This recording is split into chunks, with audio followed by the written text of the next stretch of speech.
All right, welcome to another episode of the Bulldog Bark. I'm yours truly, the Guru. Got the full cast with us today. We got Michael D. Rosa, MD The Dream, BFC, Butler's Fighting Crew, and Kyle the Butler fan. All right, boys. So, you really couldn't have asked for a better weekend. The Bulldogs are coming off of two great wins, a 79-72 win over South Carolina and an 80-73 win over Virginia to win the Greenbrier Tip-off. This is the fun fact. It's the second MTE in a row that Butler has won after the Arizona Tip-off last year. So we are just MTE champs. MTE. I'm just everywhere. MTE champs, boys. I can't speak right now. And let's hope this season goes a little better than after last time we won a MTE. So, but just going back to the South Carolina game, Bizjack, who balled all weekend, led with 18 points. Jai had a double-double. By the way, he's in a double-double in 6 straight games out of 6. He had 15 points, 14 rebounds. Jamie Kaiser continues to be the glue to all this, in my opinion, 14.7 rebounds. Jalen Jackson, 10 points, 5 rebounds. Diesel, 8 points, 6 rebounds. We out-rebounded South Carolina 42-26, absolute bully ball in the paint. Once again, I'm going to say it, and I know Michael loves that I pointed out, 20 for 34 on free throws. Just really bad from the free throw line. Like, that was the worst one yet. After I emphasized it all last podcast, that was the worst one yet. And then in the win over Virginia, Bizjack, once again, 25 points, which is impressive considering it was one time he was like cold from 3. He was 2 for 10 from 3. So he was getting that floater game going. Ajayi with, again, another double-double, 17 points, 14 rebounds. Jalen Jackson, 10 points, 4 rebounds. Jamie Kaiser, only 5 points, but 10 rebounds. And Diesel, 6 points, 9 rebounds. Evan Haywood, 3 for 3 from 3 for 9 points. Once again, out-rebounded Virginia, 40-33. And once again, free throws, a little better. We're 20 for 29. So, unless we missed our next 5, we were going to do better than the first game. So that's always impressive, I guess. But overall, just a great weekend. We got the wins we needed. Let's start with the South Carolina game. Unfortunately, I was working, so I didn't get to see a bunch of this. Michael, I'll punt to you first. Kind of give us your thoughts on the South Carolina game, goods, bads. Kind of break it down for us. Yeah, first, a question for the panel, if I may. Do you think we're going to also put this Greenbrier Championship, like a little banner thing, like right next to Hinkle? Do you think we're just going to have that as like a little thing? I think we should. Like next to the belt for the Arizona tip-off. Yeah, next to the belt there, just have like the little trophy there. Yeah, just to be Yeah, like, they Worked should. out so well last time.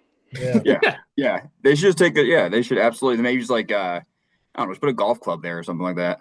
there we go. Yeah. Yeah, right? Yeah. Yes. Yeah, just do it that way. Mountain for West Virginia. Yeah. But no, I mean the team played very well, but this weekend. But just on the South Carolina game specifically, it's this was the first one, so it's like I gotta like rework my brain and like re-rack it around. Yeah, they dominated on the glass, as you mentioned, Guru. 15 offensive rebounds versus South Carolina's 9. Like they were just the bigger team, and they really took advantage of that. South Carolina's defensive scheme was a lot of they were really aggressive on catch and shoot, right? That was like the one thing they were like, we are taking this away no matter what. And they did. Butler only made 5 threes. I mean, they were 5 for 12. That's a good percentage, but like he only made 5 threes. But Butler was just like, okay, they're going to take that away. We're going to be aggressive, get to the lane, and find ways to make plays there. And that's exactly what happened. Like dominated the points of the paint battle, dominated the battle on the glass. The better team won this game. It wasn't a pretty performance by any means. The next game was much, much prettier. But they found a way to win this one. I was impressed. South Carolina really couldn't get anything going. The negative, again, as Guru mentioned, was free throw shooting. Michael Ajayi, 3 of 7. Drayton, 0 of 2. No, Jalen Jackson was 0 of 2, excuse me. Drayton was 2 of 4. Johan Torreira, 3 of 6. Free throw shooting was not good. These were our bigs who were getting these looks, but dominated on the glass. Didn't turn the ball over a ton. Found your way to get points in the paint consistently. Just found a way to win. That was really what it took. I didn't think this was our best performance by any means, but I was very happy with this game, all things considered. The better team won this game. South Carolina presented some troubles, and I like the way they took advantage of what South Carolina gave them. To that point right at the very end there, and that's I think shout out to like the coaching staff because only taking 12 threes in the game and they were efficient with the 5 for 12, but I think there was clearly an emphasis rewatching that game to get to the paint, and I think they knew they had the advantage there. So shout out to the coaching staff identifying that because I think that game plan, like you said, worked to perfection. VFC, what about you? Thoughts on the South Carolina game? Yeah, I mean, I honestly thought that 7 was about the fewest amount of points we could have won that game by. Like we were pretty dominant. I feel like obviously free throws, they left a ton of points out there, but then also, Ajayi had 15 and 14, so he won't complain, we won't complain. But at the same time, I feel like he had 4 or 5 looks right at the rim that he's making 90% of the time, that he's really kicking himself. And you could see he was getting a little frustrated. It just wasn't dropping. But yeah, I mean, it was pretty dominant. I feel like we were the better team all 40 minutes. They made a little run there at the end, but it was really, a pretty comfortable 10 to 12 point lead for the majority of that game. And we, withstood a couple punches. They've got some guys that can score, but didn't really let it affect us at all. So yeah, I agree. I agree with Michael. Wasn't super pretty, but they got it done where a lot of Butler teams would have maybe folded in the past if the free throws were not dropping like that, and if they weren't getting all the bunnies to drop. So BFC, are you saying it was gritty, not pretty? It was certainly gritty, not pretty. The old heads the old heads love that game. I know. They are so stoked. Well, we that weren't we able to didn't score watch it because it was 100. at 2 p.m. on a Friday. Yeah. That was the No, game. that's true. That's true. Yeah, that was brutal. I'm not gonna lie to you guys. I had patience like the entire time, and man, the amount of FOMO I was having, just like seeing all the messages coming through. Oh, that was rough. I don't, and honestly, I just found out that the Wright State game's at 2. So right now, I'm just figuring. And I work on Friday, so I'm trying to figure out my situation right now because that's just really, really gonna kill me. Kyle, South Carolina game, man. Yeah, I mean, I don't think it's been mentioned yet for this game. He didn't score the most points. It was actually the third leading scorer on Butler, fourth in the game. And he was good on both games. He's been great all season. But this Jamie Kaiser was perfect in this game. He literally perfect from the field, 5 for 5, 1 for 1 from three. 3 steals, which were huge in the moment. He was not guarding Michi or Mongolian Mike, who were, I forget who was guarding. I think he was on Studi a lot. No, it was, I don't They know. switched him on to Michi late in the game. That was And then Michi started struggling a little later in the game. I mean, he again. I know that we'll talk about him again, I'm sure, later in the pod. But and I'm not saying he didn't have a very, very great game against Virginia too. He did, but this game, he was the best player on the floor, in my opinion, even though he, um, wasn't the leading scorer for either team. And he was, I think, well, I guess Finley went 5 for 7 from the line, but in this game, you can't take it for granted that a guy like him goes 3 for 4 from the line. He just did everything. He completely shut down whatever Gamecock he was guarding, and those steals ended up at a dunk. I think 2 dunks, one for him and one for Ajayi, unless I'm wrong. And I just thought this was a great game for him. And then I also thought um, that Drayton, as far as rebounding goes, I think that he has this weekend. And again, I'm kind of meshing the two games a little bit because it's hard for my brain to not. He's stepping it up a notch as a player overall, but then also just with the boards. I mean, Virginia's a really, really good rebounding team, and he was a lot. He doesn't get a lot of the rebounds. Ajayi is probably a better rebounder than him, but as far as boxing out and being a presence down low, I think that he stepped up his game significantly this weekend. And I think that started against South Carolina. Um, I think um he somewhat dominated, at least on the boards, South Carolina's bigs. He didn't get the big numbers, but just as far as there was no question a lot of times what team was getting that board, as Michael said, and a lot of that was because of Drayton's presence. So yeah, just 2 players that I think to shout out specifically for the South Carolina game.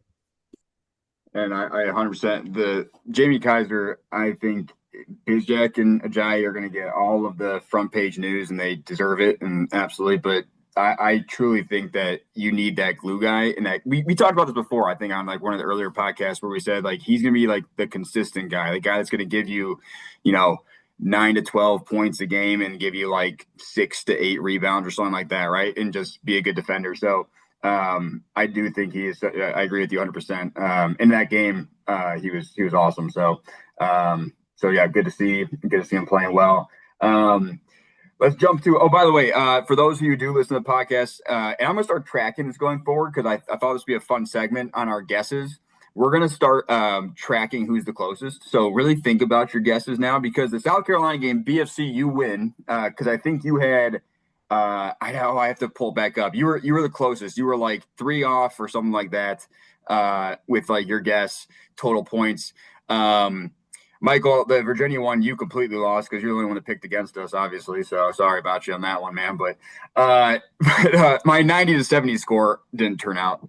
I mean, at least Butler won. But let's maybe South Carolina game, that was fun. That's gonna be like a nice probably Q2 at the end of the day, neutral game, South Carolina. Hopefully we get a nice Q2 out of that. Hopefully they don't completely fall apart because they did lose Northwestern after that. But then we had the Virginia game. So that was kind of the big one where we said, hey, if we're gonna win, if we want to be a tournament contender, this is a game that you kind of have to have after dropping the SMU one by 2 points because that was a Q1 opportunity. And this likely is going to be a Q1 opportunity as long as Virginia stays top half of the ACC on neutral court. So 80 to 73, huge win for the Dogs. Michael, I'll pass to you first. Your thoughts, your breakdown on the Butler Virginia game. Yeah, I'm not gonna lie. I'm kind of annoyed that Kyle talked about Jamie Kaiser. I was literally just gonna talk about Jamie Kaiser in this game. He kind of stole my point, but just real quick on that, just because it was the one thing I had. It was genuinely the one thing I was prepared to do on this podcast. I thought Kaiser was excellent in this game as well. I honestly thought he played, even though like the stats were better in the first game. I thought he was better in this one. 10 rebounds, 4 steals in this game. This is a game last year that I think Kaiser kind of makes the difference of that. He kind of like epitomizes this to me. This is a game last year, Butler loses 88-85, 96-93, something like that, where like both teams just start hitting, but because Kaiser was getting a lot of those tap rebounds, aggressive rebounding on both ends of the floor, and he had 4 steals, I thought that was the difference in those one versus this team last year. They weren't stopping anything either. They're just going out and scoring as well. And we're like, oh man, we're all like really getting stressed knowing exactly what's coming. And then that back-breaking three comes and we're like, yep, that's what's going to happen. Versus Butler controlled this game the entire time. Like, also, just very briefly, because I don't think anyone would mention him as well. I just thought Stink in his few minutes that he played this game ended up playing 12. I thought he played pretty well, particularly in the first half. Like, he was much better in the first, like the early segment. His 2 steals were nice. Like they were good steals, and I think they led to buckets immediately, if I remember correctly. I thought he also played a very good game. Was just enough of a pest defensively, especially on Chance Mallory, who was a kid that I am very high on, and I think Butler fans now saw like why that kid is like going to be something one day, especially in that first half. But yeah, Finley was awesome. He made big shots every time. We needed him to. Ajayi played a very solid game. He outplayed a star freshman in Thisda Ritter. I thought this was a very complete team win. Like, just everyone on the team, aside from like 1 or 2 guys who didn't bring their best, but like, everyone else played very well. Haywood came off the bench, did his job. Stink did his job. Yummy Butler came in, made some free throws late. Finley was scoring. Ajayi was scoring. Kaiser was doing everything. I thought this was the most complete team win this team has had this season. And you know that there's a difference in like last year versus this year because Ritter by the end of that game looked like he needed to go to the hospital. Like we beat the living shit out of him for the whole entire game. And he was cut up, he was bleeding, he was like literally and it sounds that I'm not even joking when I say that. Like this team is physical. Like we're not gonna like let you just go to the bucket. Like Ajayi was, yeah, he beat Ajayi sometimes, but sometimes like we are a physical presence. And back to Kaiser. And if anyone doesn't know, Michael has a slight bias towards DMV guys. We know that, but so hence Mallory and hence Kaiser being like some of his favorite players of all time. But no, like just watching both like Kaiser and Ajayi every time you see their hands up there, like they're in the vicinity of every ball, and it's so fun to watch. It's so refreshing. But also I agree with your Stink segment. Yeah, I thought he played really well. It was kind of fun watching him and Chance go at it a little bit. So, BFC, what about you, man? Virginia game. Yeah, I mean, I think Yame Butler played his best game so far, even though the stats didn't show it. I just think that's a guy that you just like having on your team. He's steady. He was getting the inbound. He was bringing it up calmly. He was just kind of a calming presence throughout the game. Even if the stat sheet, I mean, I don't really care even what the stat sheet says for him. You watch that game and you're like, all right, he is a steady basketball player. You're not worried about his minutes. But Ajayi is he's a superstar. I mean, he made a couple plays. Also, his ability to guard the other team's best player, guard him hard, physical, but also not foul. That was obviously something that we've seen with Kalkbrenner. I mean, that was what made Kalkbrenner really an All-American in my eyes, is a center that's blocking as many shots as he did and not fouling.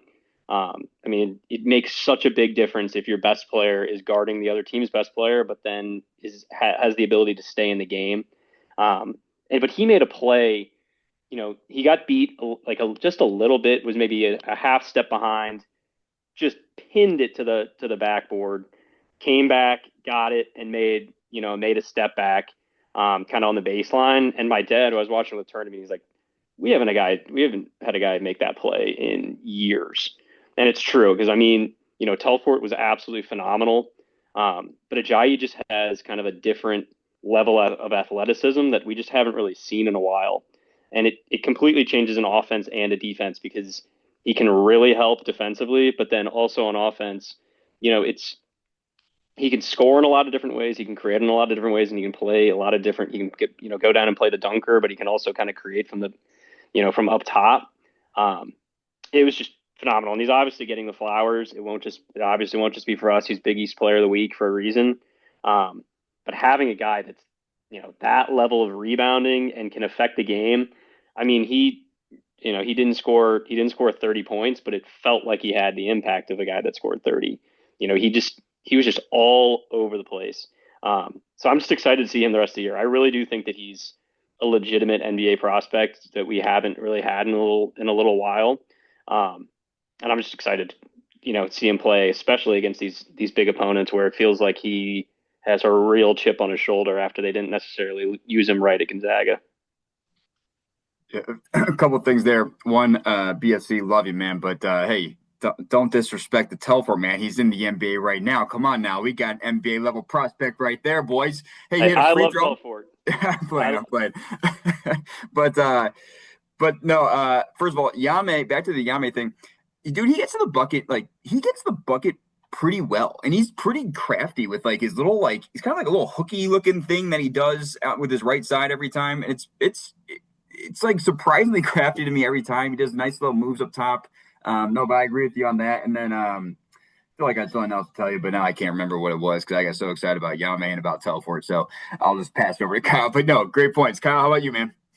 Yeah, I mean, not a super lot to add. I would just say that I think um that I actually, because I had nothing to do last night really, when college basketball starts, I really check out of NFL. I shouldn't, but I do. So I watched back or I watched kind of skim through on ESPN Plus the two of the Virginia bye games. I really skimmed through them. They're really good. I don't know about like top 25 caliber, but just we've been talking about the games themselves, but resume wise, I think this win's gonna age really well. Um, and I think that if you told me right now that in a pretty decent SEC this year, or ACC, sorry, compared to how the ACC's been, I think it's up comparatively. They could finish top four, absolutely they could. And if that's the case, it's just a huge resume win on a neutral site. And they obviously it's a true neutral, but it wasn't a true neutral too. It was not a true neutral. I mean, those Virginia fans outnumbered Butler fans by a lot. Yelling at the refs with veins popping out their necks in the stands was very funny. Um, I guess I don't even know if this is a negative or positive point, but it's just a point on our defense. The last three games we've played against real competition, we have done pretty well on opponents' bigs and their just defensively. Like DeRitter, 10 points. Igutoglu got 14, which is pretty decent. None of South Carolina's bigs did anything offensively. I just think that going forward in the future, I mean, Boopy 23 on 9 for 13, Michi 24 on 8 for 19, and then Virginia Mallory had a great game. Jakari White had a good game, and um, Malik Thomas was their best player, 24 on 9 of 17. I definitely think that um, guarding guards is perhaps, if you just look at big picture team issues on the defensive side, I feel very confident with Ajayi specifically, and also Drayton does a decent job at guarding their bigs and out rebounding their bigs and physical and staying physical with their bigs. But Slight concern because, team's not perfect, of course. Guarding good guards, we haven't. I mean, Michi, Malik, and Boopy and Mallory, like you said, and Jakari White all had very good games against us. So it's definitely an area of concern. Jakari White, by the way, just real quick, Jakari White, man, please just go away. Like, go away. I never want to see you again. I'm so Yeah. tired of you. Like, Hey, like every time, he every got time you had the dropped. ball, he did. He did get I dropped. didn't want to post the highlight because he stink missed it, and then they came Yeah, back and he hit a three. yeah. But if you cut the clip before the shot goes up, he got dropped. So Kyle, you posted something, and then you said he got dropped, and some guy responded, "What happened after that?" Because he hit the three, and I was going to quote tweet it and say, "This is what happened," and post the final score, but I didn't do it. But Jakari just gives me so much PTSD. Every time he shot, I was like, "It's going in." I was like, "It's going in." And it did. Every time it It did. did. It did. It's He's like 5 for 7. He We was went five up. for seven. We went up 10, I think, and it was like towards the end, and like he did he came down the court on the right side and like pulled up at the three. It was kind of like a somewhat fade to the right and like There just was like a hand drained in it. his eye hole. And I was like, Yeah. why? Like, what's wrong? Stop! I I hate you. was I was talking to my dad during the game, and I was like, at some point, if you're Ryan Odom, you have to like. I know that Jakari White's not your best player. I get it. He hasn't been your best player this year. He played terrible against Northwestern, from what the Virginia fans said that I was talking to. I understand he's not your best player. I understand you're riding with Malik Thomas and DeRitter and Mallory. I get it. But at a certain point, if you're Ryan Odom, I know he knows what Jakari did against Butler, because when they're recruiting him, they see it in the portal. I know he knows what happened at Hinkle last year. So if you're Ryan Odom, like at a certain point, and I'm joking, but I'm like also kind of not. At what point is Ryan Odom have to be like, all right, our best players are Malik and DeRitter. I get that. But we're just gonna let Jakari be the alpha this game. Like he should have, if I'm a Virginia fan and I just know what he happens to do against Butler, he should have taken more than 7 shots if you're a Virginia fan. It's Oh like yeah, Aaron. I would play a 70-year-old Aaron Rodgers against the Bears over any other quarterback. yeah, you I would bite have your played tongue. Jakari White 40 minutes. You must be talking about the Bears that are 8-3 that just beat the Steelers. I can't remember. In Aaron Rodgers, at least he was in this. He was there. He was there. That might be the first time he's lost in Soldier in the stadium. I saw a tweet. It was like Aaron Rodgers' last like view at Soldier Field like as a player is a lot is Caleb Williams, and I'm a huge Bears fan, so don't get me wrong, but I was like, man, this is the cringiest tweet ever. He killed us. Stop it. Like just stop. But no, yeah, no, I agree, Kyle. Like I feel like yeah, he absolutely everyone in the building knew what he did to us last year, and he knew what he did to us last year. You could tell the confidence that he was playing with. Like he knows what he did to us, and he wanted to do more of it, and he was doing more of it. He only played 20 minutes. I swear, if he played 30 plus, I think who knows, man. That guy I never ever want to see again. I seriously I don't use the word hate. I seriously dislike that guy. I'm sure he's a great guy, but oh my gosh, he makes me so sad I every say that time I see him. I say that I don't want to play him again, which is true. But the good news is if we play Jakari White again, it's probably in the NCAA That's tournament. very true, unless it's the NIT tournament or He's something. shooting 73% from three against Butler in his career. Yeah, stop it. Stop it. God, I can't That say is this. not real. Get Mr. Clean out of here. This So is one of the most niche references I can make, but have you guys seen the video of Ali Farouk after he lit up Kansas for Northern Iowa when he went back and just interviewed all the Kansas fans? no, Yeah. Yeah. Yes. I feel like Jakari White could do something like that. It that's would, hilarious. Yeah. We would give him some good content, man. yeah. I would just start crying. I mean, I literally would. I think that's basically what I would do. Like, I don't know. He just gives me so many. He gives me anxiety every time he had the ball. Like, I was literally anxious. I was like, oh god, he has it. He's gonna score. Like, you just felt it. Like, I think he missed like the first one, so I'm like, yeah, right. it's not happening again. Like we're fine here. You guys are all overreacting, and it's the next 7. It's like Yeah, know- then you like splash the next one, and it always seemed to be like a key bucket too. I was like, stop it, just stop doing this. Oh, sorry, I'm watching the Syracuse Houston game. That was a nice dunk. Okay, I know we're going on a Jakari rant. Last thing. Yeah. I promise. It wasn't even the threes for me. I don't know if you guys remember. There was one time where he drove right and he did like a Butler defended it perfectly and he did like a fadeaway on leaner baseline. on the baseline off the glass, Mhm. and it just went in. That was a horrible shot. It was terrible shot selection. It was like a bad shot, straight up. Perfect defense by Butler. It just went in because, of I course, that was the shot where I turned to my buddy and I just started laughing because I was like he just won't miss. So, yeah, no, Jakari, good luck, buddy. Hope I never see you again. Anyway, again, to recap, great weekend for the Dogs. Great weekend. You couldn't ask really for a better weekend. They've shot up the KenPom rankings. I know that there's still a lot of adjustments that go into that. And there's still a lot of preseason stuff in that, but they're up to 48th in KenPom. And if you pull out the preseason stuff in Torvik, they're up to like around 30ish. So they've been playing great ball this year. Man, if we got that, imagine we got that SMU one, how crazy we'd be feeling right now. And we got a vote in the coaches poll, boys. We got a vote in the coaches poll. Top 25 coaches poll. We did it. All right. We got a vote. I don't know who you are out there. Shout out to the voter. But Michael, was it you? I am not a coach, so It no was one. probably Ryan Odom or Lamont Paris. That would be actually really funny and great. Yeah. But anyway, so the Dogs, what's kind of nice, we get to sit on these nice wins for a little bit and keep bragging about them. But we got we actually got a 4-game home streak coming up. We got 4 home games in a row coming up. We got Wright State, Eastern Michigan, Boise State, and Providence. So the first 2 are bye games. They're not going to be the same type of bye games, Butler Nation, that we had the first 3. Those were like really bad teams in the 300s at KenPom. Wright State is at 157, so respectable. Now, I will say Eastern Michigan did lose to IU Indy, who Butler beat by 30. So keep that in mind, but they are in the 200s of KenPom. But looking at Wright State, I'm going to throw some stats out there, boys, because Guru did his research, all right? Guru did some research.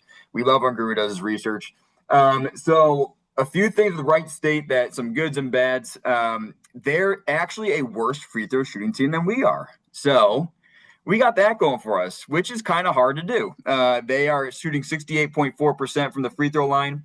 They also give up a ton of offensive rebounds. They give up a 34.5% offensive rebound rate, which is 262nd in the country. So I anticipate, we talked about Jamie Kaiser and Michael Ajayi a lot. I anticipate they both will have field days on the boards, which will be good.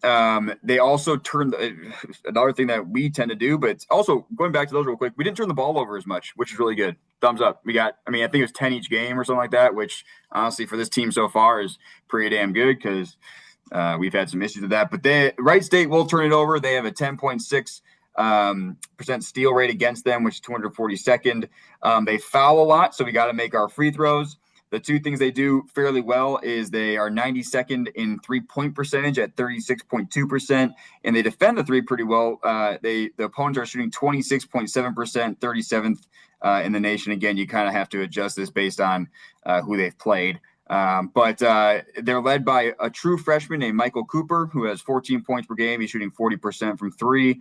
Michael, I don't know if you've had much time to scout. I don't know if you have a book full of notes on them yet, but what are your thoughts on the Wright State game coming up? Yeah, I'm not gonna lie, I didn't do any scouting. I was fully prepared to just do the lazy analysis just because Wright State's been like the same team the last like 6 or 7 years. That one thing they really have done, it's seemingly it seemingly is different this year. It's just to have a bunch of tall white guys who can really shoot. That's just kind of what they've been the last few years. They're still shooting fairly well from 3, and there's one thing they're doing is they're shooting a decent amount of threes. They're shooting threes on about 40% of their trips, and their opponents, they're not letting them get up 3-point attempts. They're letting them shoot 33% of the time from 3, and you're making 26% of those. So they're guarding the 3 very well, is one thing they're doing this year.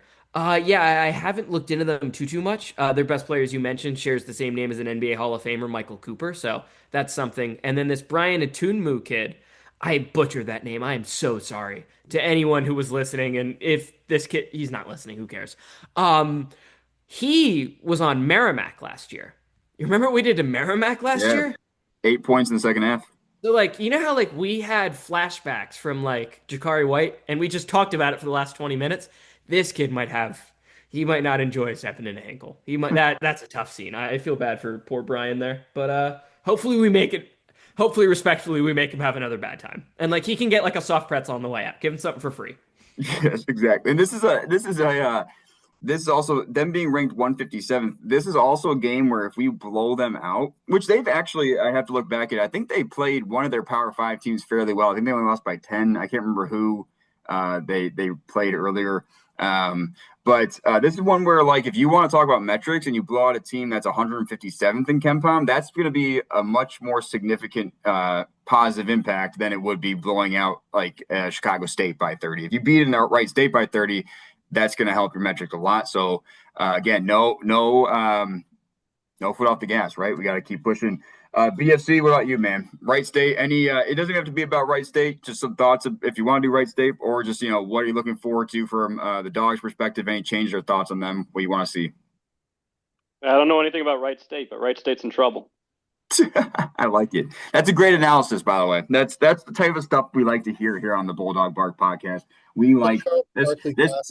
What is that? The Charles Barkley Classic. It is the Charles Barkley Classic. Yes, exactly what it is. Kyle, what about you? I know that, Kyle, you've had some time to really sit down and check out some Wright State basketball. So tell me your thoughts. Pretty similar comment to the Charles Barkley Angola comment there, other than I don't actually, the only thing I would say is that, listen, absolutely. I mean, I'm looking at KenPom now as we're going off net rating, adjusted net rating. Southern Indiana is negative -12. IU Indy's -15. And Chicago State's worse than that. Wright State's basically even, negative 0.86. So they're much better than KenPom thinks that this team is much better than those three teams. Not that we shouldn't win comfortably, but I think the only thing I would say, because I did no research on Wright State, is just no foot off the gas. I know that I trust the coaching staff. They know that they need to keep the foot on the gas. They know that there's nothing given, but this is just the type of game that if you can just keep the momentum going, understand that it was a great weekend, take a day or two to celebrate, and then understand that you're about to play a team that is not a joke coming into Hinkle compared to the first three teams we played. So, well, so as the guy who did all the research here, boys, you're welcome for all that. Again, kind of to recap some things I think that we're going to capitalize on. I think we're good. We're the 8th ranked offensive rebounding team in the country. So I think that when they come in and they are 262nd in giving up offensive rebounds, again, I'd like to see a field day there. Also, we might as well, we don't foul a lot. We might as well hack them because they shoot free throws worse than us. Like, that is hard to do. I'm just going to say that it's hard to do, and they do that. So that's impressive. But no, I think hopefully this is a game where I think hopefully the staff learned from last year. In talking to the players before the season, we know that they know that, like, they this is a different chip on their shoulder, different team. I don't think they let Wright State come near them, which leads us right into our favorite segment, our predictions, boys. All right, so, Michael, we'll go back through the order again, man. Give me your prediction. Butler hosting Wright State. By the way, the game is this Friday at 2, which brings a tear to my eye because I'll be working.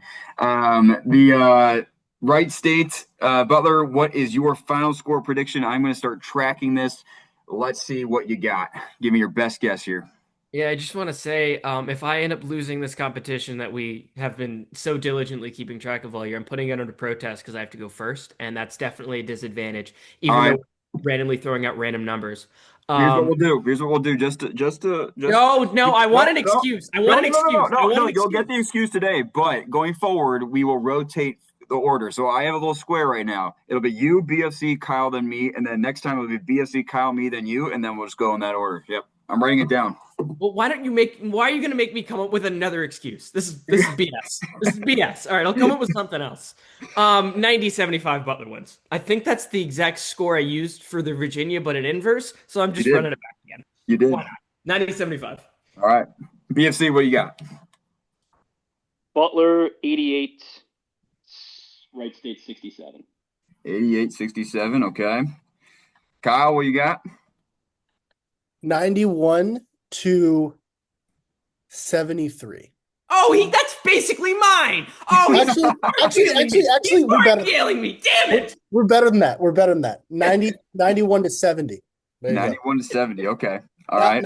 Now, Now you're copying my score of the Virginia game, which I said was 90-70 Butler, but it's okay. It's fine. listen, 91-70. So I think that we're 5 points better defensively than Michael does. No faith. Ye have little faith. Okay. Yeah, I see that. Now Toxic. what I'm going to do is the man of research over here. I'm going to pull up KenPom real quick. Let's see what he says. He says it's going to be 83-68.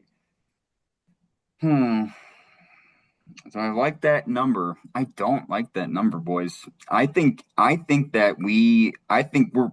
a pissed off team, and I think we're going to smack these boys. I'm going with 85-65. How about that for a nice score? I think that this team doesn't do anything. I think we start getting our backups in there, and I think we coast to a beautiful win after going 20 for 20 from the free throw line. How beautiful is that going to be? It's going to be good. Also, it will be good. Honestly, I hope we do pull away because it would be good to keep getting these freshmen some minutes, which a big thing that changed clearly over the past few games is rotations have gotten smaller, which we all kind of anticipated. But I would love – also maybe Fosa comes out this week. Who knows? He's on the boot. So it'll be interesting to see if he does. Or Enzi. Yeah. See if he maybe makes his debut. But anyway, again, very exciting time for the Dogs. Again, absolutely cannot just got to keep the foot, keep pedal to the metal. Absolutely no giving up now. I know it's an exciting time, but let's win these 2 bye games because the Boise State and the Providence games are obviously no gimmies. So let's take care of these 2 bye games, keep the momentum going, yeah, it's again exciting time for the Dogs. Let's keep it going, boys. So as always, go Dogs.